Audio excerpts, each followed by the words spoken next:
하나님 말씀은 열왕기상 1장 32절에서 41절까지의 말씀입니다. 열왕기상 1장 32절에서 41절입니다.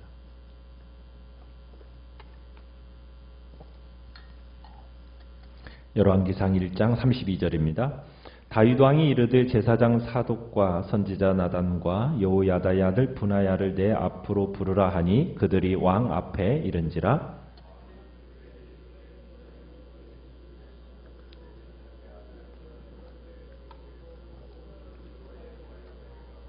거기서 제사장 사독과 선지자 나단은 그에게 기름을 부어 이스라엘 왕으로 삼고 너희는 뿔나팔을 불며 솔로몬 왕은 만세수를 하옵소서 하고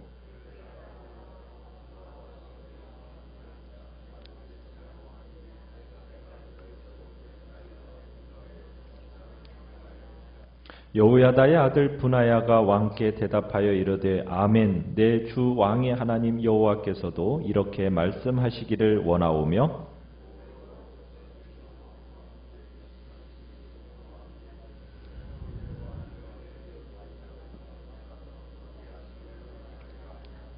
제사장 사독과 선지자 나단과 여호야다의 아들 브나야와 그렛 사람과 블렛 사람이 내려가서 솔로몬을 다윗 왕의 노새에 태우고 인도하여 기온으로 가서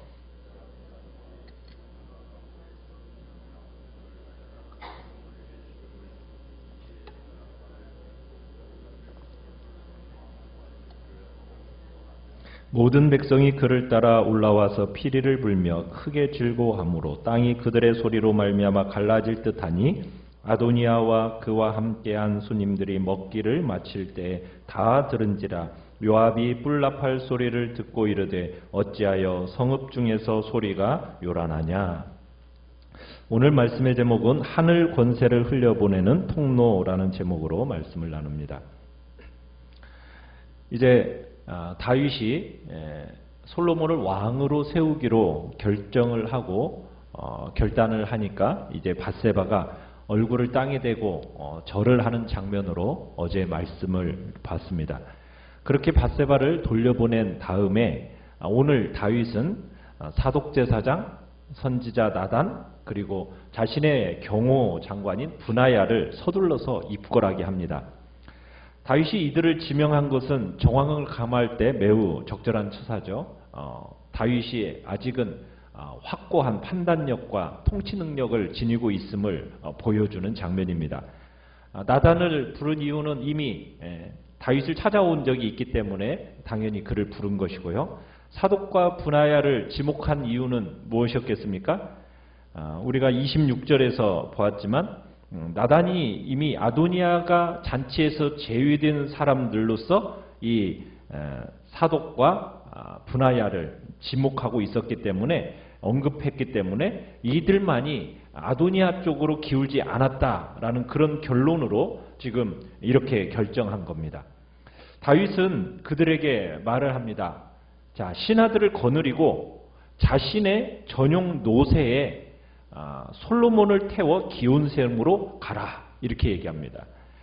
여기 보면은 33절에 솔로몬을 내 노새에 태우고 이렇게 얘기하지 않습니까? 그래서 내 노새라는 말은 바로 오늘날로 얘기하면 대통령 전용 리무진이라고 할 수가 있겠죠. 그 대통령 전용 리무진에 솔로몬을 태우고 샘으로 가라는 뜻입니다. 거기서 모든 사람들이 보는 앞에서 솔로몬에게 기름을 붓고 나팔을 불어서 이스라엘 왕으로 추대하라고 지금 지시하고 있는 겁니다. 아도니아는 온 이스라엘 사람이 아니라 우리가 이제 9절에 1장 9절에 가보면은 아도니아는 누구의 지지만을 받고 있느냐면 유다의 모든 사람들을 청했다라고 하면서 유다 사람들의 지지만을 받아서 왕이 된 겁니다. 그런데 솔로몬은 온 이스라엘이 보는 앞에서 왕으로 세움을 받는 거예요.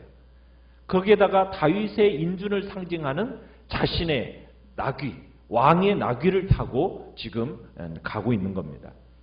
다윗 자신도 선지자의 기름 부음을 통해서 왕이 되지 않았습니까? 이제 솔로몬도 이제 기름 부음을 통해서 이스라엘을 다스릴 때가 되었다라고 생각을 한 겁니다.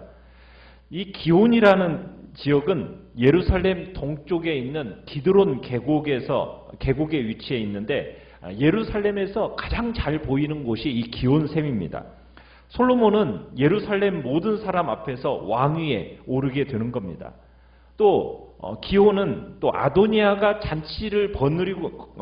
잔치가 벌어지고 있는 엔로겔이라는 곳에서부터 또 그리 멀지 않은 곳에 위치한 곳이 또 이 기온샘입니다.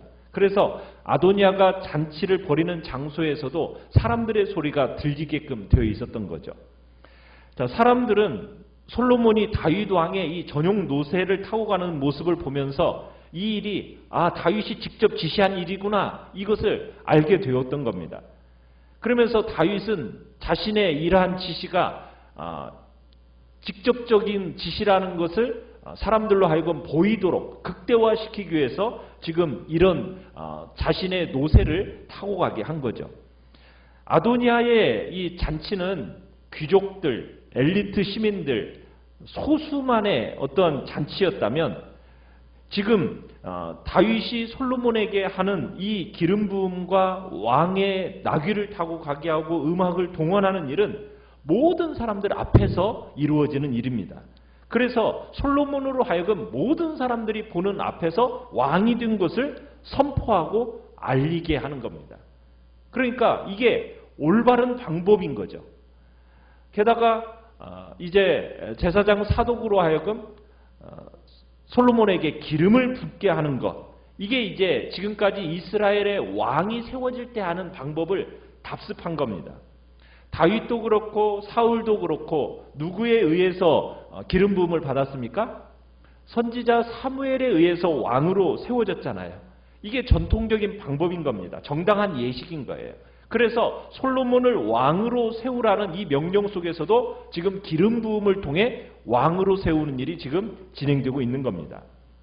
그리고는 34절에 가보면은 기온샘에서 솔로몬에게 기름 부음 예식이 끝나면 뿔나팔을 불어서 뭐라고 외치도록 합니까? 솔로몬 왕은 만세수를 하옵소서. 그러니까는 이제 우리 말로 하면 만세, 지금 그러는 거죠. 솔로몬 왕 만세, 그렇게 외치게 하는 겁니다. 나단이 어제 25절에 보면 아도니아 왕도 만세수를 하옵소서라고 외쳤다는 얘기가 있지 않습니까? 여기서 이제 주어만 바뀐 거예요. 아도니아에서 솔로몬으로 바뀌는 겁니다. 그러니까 아도니아의 계획이 완전히 수포로 돌아가고 그가 견제했던 솔로몬이 그가 계획한 모든 일의 혜택을 받게 되는 것을 이제 뜻하게 되는 겁니다. 모든 것이 순식간에 반전이 되는 거죠.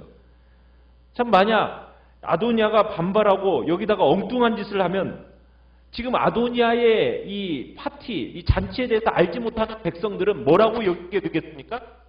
반역으로 여겨지게끔 지금 여건을 만들어가고 있는 겁니다. 자, 그렇게 기온에서의 모든 예식이 끝나면 35절에 이렇게 하라고 얘기하죠. 내 왕위에 앉아서 나를 대신하여 왕이 되게 하라는 겁니다. 그러니까 솔로몬을 왕궁으로 모시고 가서 보좌에 앉혀서 이스라엘의 통치자가 됨을 확인하라는 명령도 지금 다윗이 덧붙이고 있는 거예요. 자, 이렇게 다윗이 솔로몬을 왕으로 세우라고 명령하니까 시위대장이었던 분하야가 어떤 대답을 하고 있습니까? 이제 36절에 가보면은 분하야가 왕께 대답하는데 뭘로 화답을 하고 있어요? 아멘 하고 화답을 합니다. 아멘이라는 말이 무슨 뜻이죠? 그렇게 되기를 바랍니다 라는 뜻이죠.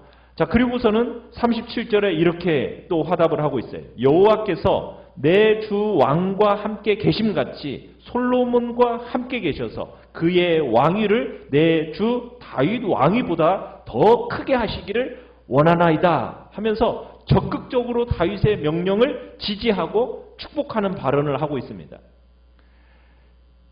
지금 분하야가 이렇게 얘기하는 것은 아첨하는 말이 아닙니다. 지금 이 이야기는 하나님께서 다윗과 맺으신 언약을 분하야가 기억해냄으로써 그 언약에 따라서 지금 다윗의 왕위가 계승되고 하나님의 신정 왕국이 번성하기를 바라는 분하야의 경건한 신앙에서 지금 이런 고백이 비롯되고 있다는 겁니다. 여러분, 하나님의 백성의 역사는 공동체의 역사입니다. 물론 공동체의 역사지만 그렇다고 해서 다수의 힘으로 시작되느냐? 꼭 그렇지는 않습니다. 한 개인이 하나님의 뜻을 발견하고 거기에 자신의 내일을 걸고 헌신할 때 하나님이 그를 사용하셔서 그 시대와 공동체를 변화시키셔요. 하나님이 그런 방식으로 변화를 시키십니다. 오늘 말씀에서도 마찬가지예요. 브나야가 그런 역할을 감당하고 있습니다. 지금 아도니아를 다수가 쫓고 있어요. 어떻게 보면은 자기의 상관이라고 말할 수 있는 요압까지도 지금 이 아도니아를 좇으면서 반역에 가담하고 있습니다. 자, 그런데 브나야만큼은 거기에 동조하지 않아요. 이유가 뭐라고요? 오늘 본문에서 이야기하는 것처럼 하나님의 언약을 알고 있었기 때문에, 하나님의 언약을. 만약 브나야가 다윗 시대의 그 영광만을 생각하고 그것을 이루는데 앞장섰던 요압의 뒷줄에 서는 것에만 급급했더라면 결코 솔로몬 시대의 영광을 볼 수 없었을 겁니다. 하나님은 이 시대 속에서도 하나님의 언약을 붙들고 그 언약에 자신의 내일을 거는 사람, 그 사람과 함께 내일을 열어가시는 겁니다. 오늘 우리도 이 시대 속에서 다른 게 아니에요. 하나님의 언약의 말씀을 붙들고 가는 사람입니다. 사람의 줄에 뒤를 서는 사람이 아니에요. 사람을 붙들고 가는 게 아닙니다. 우리는 하나님의 말씀, 거룩한 비전을 소유한 자들입니다. 그리고 그 말씀을 발견하고 그 말씀에 헌신하는 사람을 통해서 하나님은 내일의 열쇠, 하나님 나라의 열쇠를 열어주시는 겁니다. 오늘도 우리는 사람들을 따라가는 사람이 아니에요. 하나님의 언약을 붙들고 가는 사람이라는 것을 기억해야 되는 겁니다. 나단과 사독은 어떻게 보면 솔로몬을 왕으로 세우는 일에 있어서 종교적인 상징성을 나타낸다면 이 브나야라는 사람은 이 모든 일이 외부의 방해 없이 진행될 수 있도록 보안을 맡게 되는, 어떻게 보면 다윗의 호위 부대장인 솔로몬의 어떻게 보면 부대장으로서 솔로몬의 왕권을 지지하는 상징성을, 지금 군사력의 상징성으로서 이 브나야는 등장하는 겁니다. 그래서 이제 이 일을 통해서 다윗 시대의 요압이 부대장관의 역할을 감당했었다면 이제는 누가 그 일을 대체하게 되는 겁니까? 브나야가 대체하게 되는 거예요. 이제 다윗의 지시를 받은 세 사람이 곧장 이제 왕의 명령을 행동으로 옮깁니다. 솔로몬을 다윗의 노새에 태워서 기온으로 내려가고요. 그리고는 누구와 함께 가고 있느냐? 38절에 보면 그렛 사람, 블렛 사람들과 함께 가고 있습니다. 이 그렛 사람과 블렛 사람들은 이 브나야의 부하들이기도 하지만 이 사람들은 용병이에요. 블레셋에서 이렇게 귀화한 용병이라고 할 수가 있는데, 다윗이 큰 공경에 처했을 때 압살롬에 의해서 그 죽임을 당할 뻔했을 그때에 함께 변함없이 충성되었던 사람들이 바로 이 그렛 사람, 블렛 사람들입니다. 그를 섬겨줬던 자들이에요. 자, 그들이 함께 이제 동참하게 됩니다. 자, 그러면서 사독이 이제 39절에 가보면은 사독이 이제 기름을 솔로몬에게 붓습니다. 사독이 사용한 기름은 어디에서 가져온 겁니까? 성막 가운데서 가져온 거예요. 이 성막은 뭐예요? 다윗이 하나님의 법궤를 위해서 예루살렘에 세운 거죠. 이때 법궤가 머무는 이 성막이 기온에서 멀지 않았던 것으로 알려지고 있습니다. 그러니까 하나님의 거룩한 곳에서 온 기름이 이제 솔로몬에게 부어지니까 솔로몬이 거룩하게 되어지고, 그리고 마치 사울과 다윗이 사무엘에 의해서 조용히 기름 부음을 받았다면 이제는 솔로몬은 모든 사람들이 지켜보는 가운데서 기름 부음을 받게 됩니다. 성대한 예식이 진행되어지는 거죠. 드디어 이제 다윗 왕조가 시작이 되는 겁니다. 어떻게 보면 이스라엘의 국가로서 이제 확고하게 뿌리 내려지는 그런 모습이 되는 거죠. 이제 사독이 솔로몬에게 기름을 부으니까 모든 백성이 뭐라고 외칩니까? 39절 끝에 보니까 솔로몬 왕은 만세수를 하옵소서. 솔로몬 왕 만세 외치는 거죠. 그와 함께 이제 40절에 보면 악기를 연주하고 또 열광적으로 막 크게 즐거워하면서 소리를 지르니까 그 소리가 마치 어떻게 되는 듯 했다고요? 땅이 갈라지는 듯 했다. 이렇게 얘기하고 있어요. 그러니까 백성들의 소리가 얼마나 컸는지 그 소리가 누구에게까지 들렸습니까? 41절에 보니까 몇백 미터 밖에서 잔치를 벌이고 있던 아도니아의 귀에까지 들린 겁니다. 한참 잔치가 무르익어가고 있던 아도니아의 잔치, 그 잔치 자리에 이 뿔나팔 소리가 들렸고 순식간에 이 나팔 소리와 함께 잔치는 멈추게 되죠. 자, 우리는 여기서 한번 생각해 보는 것이, 자, 다윗이 솔로몬을 이스라엘과 유다의 통치자로 지명을 합니다. 그리고 제사장이 솔로몬에게 기름을 부어서 왕으로 세웁니다. 자, 그런데 여러분, 이 권세는 어디로부터 말미암은 것입니까? 지금 왕과 선지자와 제사장은 하나님이 기름 부어 세우신 사람들이에요. 하나님의 대리인 역할을 한다는 얘기입니다. 지금 다윗이 그 권세를 사용해서 솔로몬을 지목했습니다. 그리고 제사장 사독과 선지자 나단은 그것이 하나님의 뜻이다 라는 선포를 합니다. 그렇게 하면서 지금 솔로몬이 왕이 되는 거예요. 그러니까 솔로몬 스스로가 왕이 되겠다는 것이 아니라 누구의 지목을 받는 거예요? 하나님의 대리인들, 왕, 제사장, 선지자의 그 대리인들을 통해서 하나님의 권세가 지금 발휘되어서 그 결과가 지금 솔로몬에게 나타나고 있다는 얘기입니다. 이렇게 하나님의 권세가 올바로 발휘되고 하나님의 뜻에 의해서 솔로몬이 왕위에 오르니까 모든 백성이 기뻐하고 즐거워하면서 그 앞에 순종하는 겁니다. 그에 비하여 아도니아는 어떻습니까? 아도니아는 하나님의 권세와 하나님의 뜻을 무시합니다. 자기 마음대로 왕이 되려고 한 거예요. 그렇게 되는 사람은 뭐 할 수밖에 없어요? 실패할 수밖에 없는 겁니다. 결국 아도니아는 이 일로 인하여 어떻게 됩니까? 결국 죽음의 자리에 이르게 되는 거예요. 하나님께서 우리를 왕같은 하나님의 제사장으로 부르셨습니다. 왕같은 제사장으로 부름받은 우리는 하나님의 대리인 역할을 감당하고 있는 거예요. 그러면 하나님께서 내게 맡겨주신 권한이 어디까지인지를 우리는 점검해 봐야 되는 겁니다. 나는 과연 우리의 가정의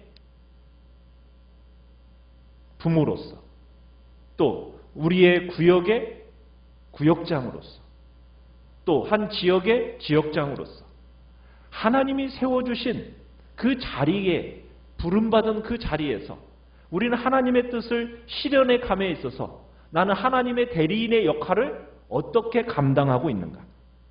하나님이 내게 주신 권한을 나는 주님의 뜻대로 지금 사용하고 있는가? 이것을 우리는 살펴봐야 된다는 얘기입니다. 물론 우리는 부족합니다. 그러나 부족한 가운데서도 하나님은 우리에게 기름을 부어주셨습니다.